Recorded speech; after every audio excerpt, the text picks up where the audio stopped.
E aí, pessoal, bem-vindos a mais uma análise detalhada.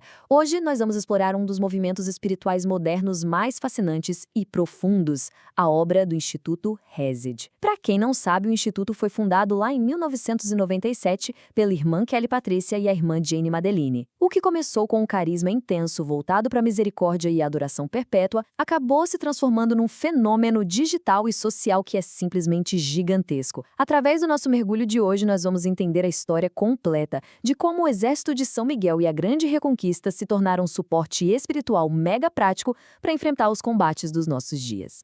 Bom, vamos mergulhar direto nisso aqui. Pensa num cenário grandioso. O dia 2 de maio de 2026, lá em Janaúba, Minas Gerais. Olha essa frase. Quem como Deus, ninguém. Isso já estabelece de cara a escala épica e a seriedade da coisa toda.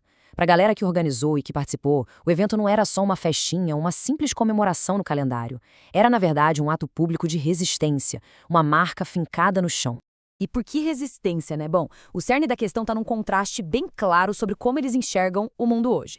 Sabe aquela sensação de que os tempos modernos são marcados por uma confusão moral, onde a vida interior das pessoas está cada vez mais frágil e a fé meio enfraquecida? Então, esse é o diagnóstico. E mantendo aqui uma postura totalmente imparcial, a gente observa a resposta direta deles para isso. Uma contraofensiva chamada Grande Reconquista, que é totalmente focada em restaurar a oração contínua e uma fidelidade absoluta ao evangelho. É traçar uma linha na areia mesmo.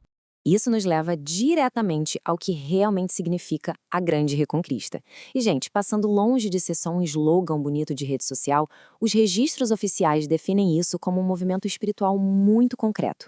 Pensa nisso como uma âncora para as pessoas no meio de um mar revolto. É uma proposta de retorno diário, super prático, para as bases da fé, ajudando o praticante a estruturar a vida no meio de tanta distração. A consagração de Janaúba, uma porta de entrada para o movimento. 23. Sabe o que esse número significa nesse contexto? Janaúba é a 23ª diocese do Brasil a ser oficialmente consagrada ao Arcanjo São Miguel através dessa campanha. Isso é um microcosmo perfeito para a gente entender que não é um evento isolado que aconteceu e acabou, não. É um crescimento super constante, progressivo e muito, mas muito organizado, espalhado pelo Brasil afora. E tem um elemento físico no meio disso tudo que funciona como uma ponte incrível. A imagem peregrina que chegou lá na cidade não é qualquer imagem.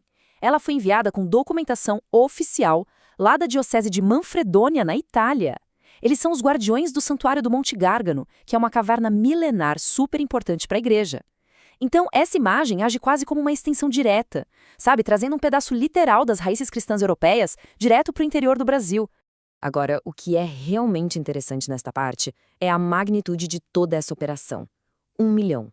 Nós estamos falando de cerca de 1 milhão de pessoas engajadas diariamente. Quando a gente dá um passo atrás e olha além de uma cidade, vemos que o exército que eles formaram quebrou todas as fronteiras físicas possíveis dos templos tradicionais. É uma mobilização massiva. O Exército de São Miguel, um implacável exército digital. E como é que você mantém um exército desse tamanho estruturado e focado? Com um cronograma que é absurdamente rigoroso. Olha só essa rotina.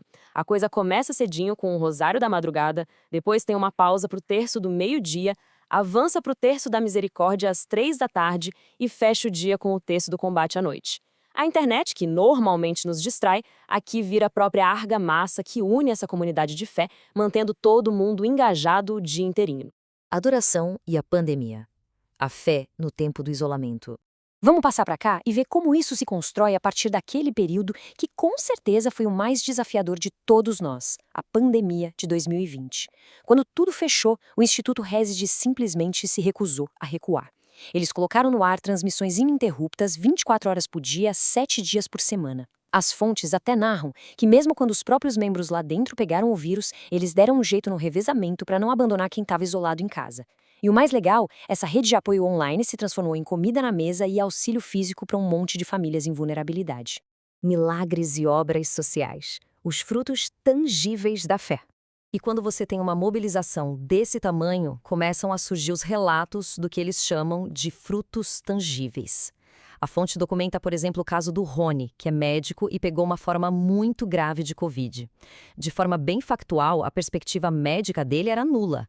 Mas a história conta que após uma intercessão super intensa online, lá no dia 5 de outubro de 2020, o quadro dele reverteu de uma maneira que ele mesmo não conseguiu explicar pela medicina, atribuindo alta à fé pura. Eu não tinha chance, mas São Miguel entrou na batalha. Só que tem um detalhe aí que muda tudo. Para o Instituto Resed, o foco não é apenas sair da UTI. Sabe qual foi a maior vitória celebrada no caso do Rony? Foi que, depois de ser curado, ele voltou aos sacramentos da igreja depois de estar 20 anos afastado. Essa renovação interna, essa mudança na alma, é o que eles consideram o verdadeiro troféu e o sucesso absoluto da missão.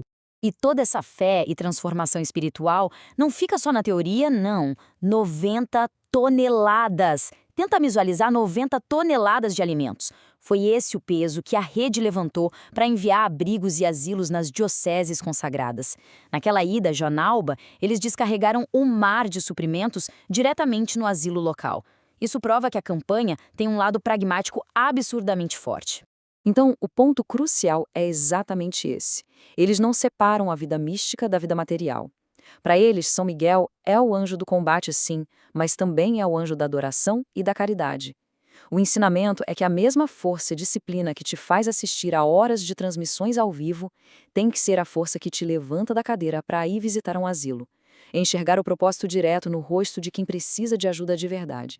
O que nos deixa com um pensamento final super provocativo, né? No meio de tanta ansiedade, de telas piscando o tempo todo e de uma crise atrás da outra, como é que orações e devoções tão antigas conseguem usar a mesmíssima internet que nos distrai para criar um verdadeiro refúgio? A resposta está exatamente na força de unir essa tradição milenar à nossa realidade conectada.